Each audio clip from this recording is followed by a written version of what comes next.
Anda masih bersama kami di Berita Kriminal Borgol. Satuan Reskrim Polres Musi Banyuasin bongkar praktek minyak solar oplosan di rumah yang dijadikan tempat penampungan minyak. Ribuan liter solar oplosan yang siap dipasarkan disita petugas untuk dijadikan barang bukti.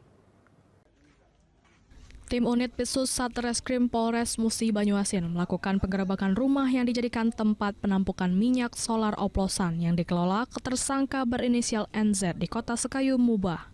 Sedikitnya 5.000 liter bahan bakar minyak jenis solar oplosan diamankan unit Pisus Polres Mubah.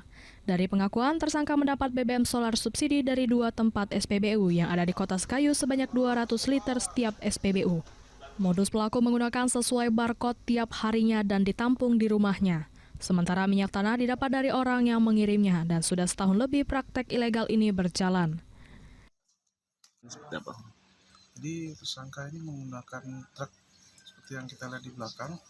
Menggunakan truk ini mengambil minyak di SPBU yang ada di Kecamatan Sekayu.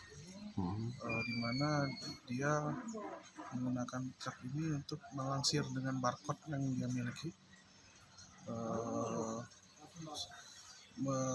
berkali-kali mengambil minyak di SPBU tersebut. Siapa yang jalan ini, Kak? Sendirian. Ini minyak dapat dari mana? Minyak untuk ngobrol. Di SPBU mana? Di SPBU. SPBU mana? Kalau yang minyak mentahnya, Pak? Barang antar. Buang antar, Pak. Oh, di oplos ya? Dipasarkan kemana, Kak? Itu untuk serker. Hah? Untuk serker yang ambil. Dalam sehari tersangka bisa menjual 200 hingga 500 liter minyak solar oplosan. Akibat dari perbuatannya, tersangka dikenakan Undang-Undang tentang Migas dan Undang-Undang tentang Cipta Kerja dengan ancaman hukuman maksimal 6 tahun penjara dengan 60 miliar rupiah.